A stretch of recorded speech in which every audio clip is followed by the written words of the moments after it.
After the end of World War II, the world was split into two, East and West.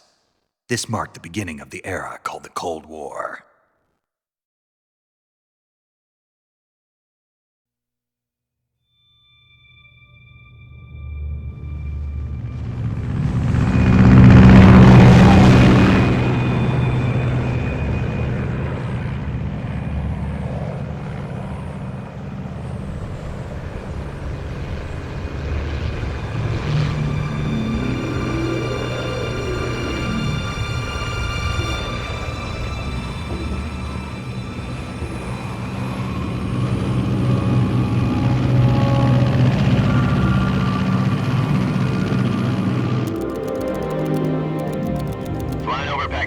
Altitude 30,000 feet.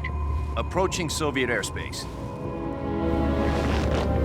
20 minutes to drop off. Commencing internal depressurization. Equipment check. Arm main parachute. All right. You ready to go? Drop zone still showing a high pressure mass. Cav okay. Good. We've got high visibility.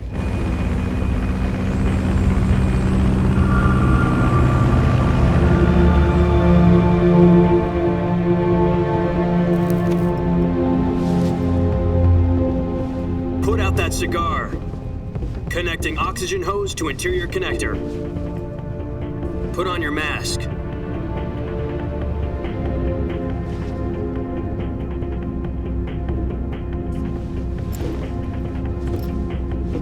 Does this pantywaist know what he's doing? Approaching release point. 10 minutes to drop off. Hey, are you deaf? He said put out the cigar and put on your mask.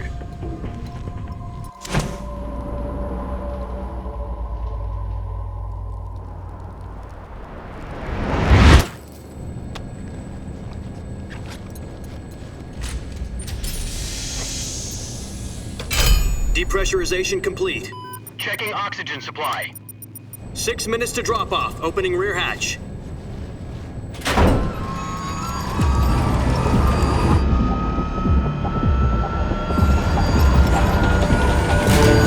Sunrise.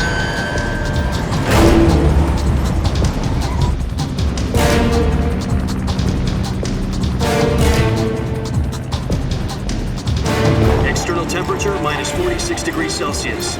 2 minutes to drop off. Stand up. You'll be falling at 130 miles per hour. Try not to get frostbite from the wind chill. 1 minute to drop off. Move to the rear.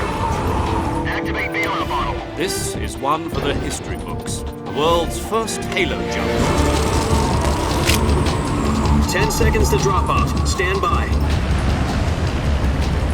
Status okay. All green. Prepare for drop-off. Countdown. 5, 4, 3, 2, 1. Spread your wings And fly. God be with you.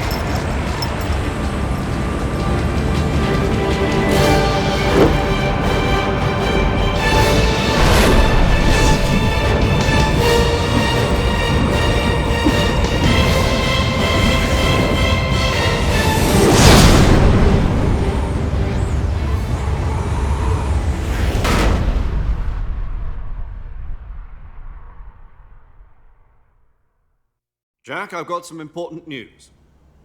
The head of the CIA has finally given us the green light for the Virtuous mission. Virtual mission? No, the Virtuous mission. The future of our Fox unit depends on it. If it succeeds, we'll be officially organized into a unit. Virtuous mission? Sounds like some kind of initiation ritual. You know, don't get cocky. This isn't a training op. Right. So what exactly is this wonderful mission? Well, about 2 years ago, a certain Soviet scientist requested asylum in the West through one of our moles. His name is Nikolai Stepanovich Sokolov. He's head of the OKB-754 Design Bureau, one of the Soviets' top-secret weapon research facilities, and the East's foremost expert on weapons development. Sokolov? Isn't he that famous rocket scientist? The very same. On April the 12th, 1961, the Soviets achieved the first manned spaceflight in history. The Earth was blue, but there was no God. Well spoken. The rocket that carried Yuri Gagarin to orbit was the A-1, known as the Vostok rocket.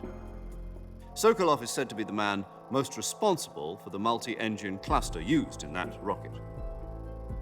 After Gagarin's flight, Sokolov left rocket development to become the head of the newly established Design Bureau. From a lowly technician to head of a design bureau, that's quite a success story, so why do you want to defect?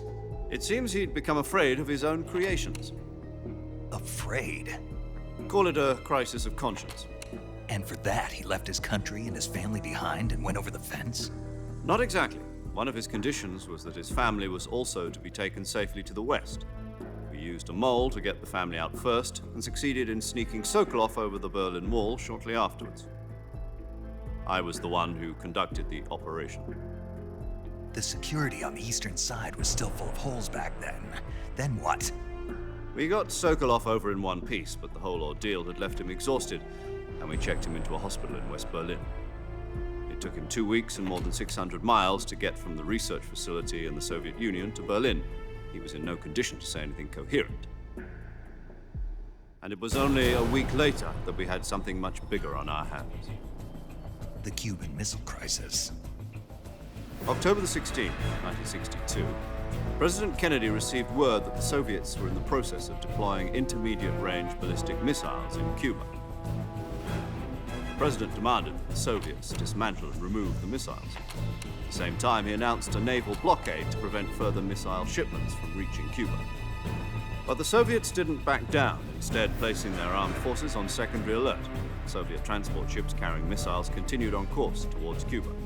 US and Soviet forces went on alert for an all-out nuclear war. Frantic negotiations were conducted through the UN's Emergency Security Council and unofficial channels to end the hair-trigger standoff. Finally, on October the 28th, the Soviet Union agreed to remove its missiles from Cuba. And so the world avoided a nuclear holocaust. But in order to get the Soviets to pull their missiles out, we had to make a deal. You mean the one where the US agreed to remove its IRBMs from Turkey? No. The Jupiter IRBMs deployed in Turkey were obsolete, and we were going to get rid of them anyway. They had no strategic value whatsoever to either the US or the Russians. The Turkey deal was a ruse, a cover story that was fed to the other intelligence agencies around the world. So what did the Russians really want? Sokolov. They wanted us to return Sokolov. You mean the Soviets pulled out of Cuba just to get their hands on Sokolov? That's right. What the hell was he working on? At the time, we had no idea. We were running out of time. It was either give up Sokolov or risk full-scale nuclear war. In the end, we had no choice. President Kennedy gave in to Khrushchev's demand. The next day, I got Sokolov out of the hospital, handing him over to agents on the eastern side. Sokolov kept on screaming, "Save me," until he disappeared from my sight. Then a month ago, we received some new information from one of our moles. About Sokolov? Yes. He was taken back to the research facility and forced to continue working on the weapon in question under KGB supervision. What's more, it's on the verge of completion. So what kind of weapon is it? Something to do with space rockets? No, missiles. Same technology. I guess you're right. We don't know the details, but it appears to be a new kind of nuclear device. For half a year now, the Soviets have been conducting frequent nuclear tests at Semipalatinsk. Something to do with the weapon, I assume.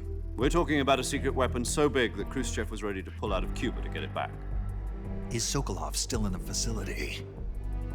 No. According to our intelligence, he's in Selinoyarsk, a place in the mountains about 3 miles to the west that's known as the Virgin Cliffs.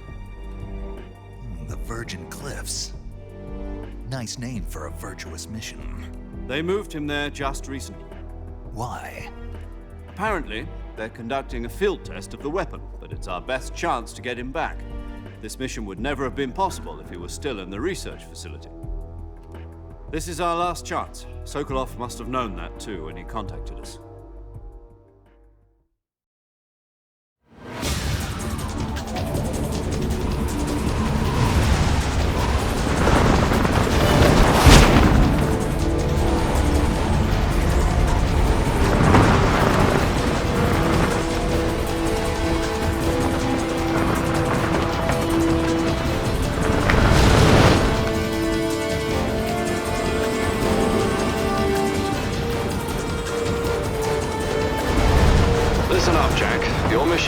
infiltrate Selino Yask in the Soviet mountains, ensure the safety of Sokolov, and bring him back to the west.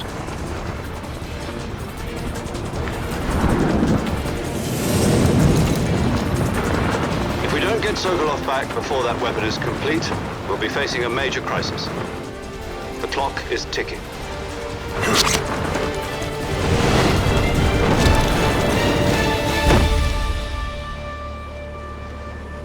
Once we've confirmed the rescue of Sokolov, stand by at the recovery point. A recovery balloon will be dropped at that point. Helium will be pumped into the balloon to inflate it. The process takes about 20 minutes. Once it's complete, the gunship's arm will latch onto the balloon and pull it up. The Fulton surface-to-air recovery system. I'm familiar with the theory. Take it easy. It's been combat-proven. Do you think Sokolov is up to it? The shock will be less than during a parachute jump, and the arm can handle up to 500 pounds. So you're planning on going over the border in a single combat talent? She's equipped with two 6-barrel 20mm Vulcan cannons, as well as two 40mm machine guns. Sounds like she could hold her own against a battalion of tanks. Even with the fuel in the reserve tank, we're facing a 4-hour time limit. If all goes well, it shouldn't take more than a few hours. Home in time for dinner. But if anything goes wrong, you'll be eating dinner, breakfast, and all the rest of your meals in the jungle.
Do you copy? You're already in enemy territory, and somebody might be listening in. From here on out, we'll be using code names to refer to each other. Your code name for this mission will be Naked Snake. I'll be referring to you as Snake from now on. You're not to mention your real name. Snake? What, you don't like snakes? What do you mean? You've eaten one before, haven't you? In survival training? I'm glad to hear that. I don't know if I'd ever order one in a restaurant, but... Be careful, you might not have a choice. What about you, Major? What should I call you? Let's see. I'll be Tom. Call me Major Tom. This will be a sneaking mission. You must not be seen by the enemy. You must leave no trace of your presence. Is that clear? This kind of infiltration is the Fox unit's speciality. In other words, weapons and equipment are procured on site.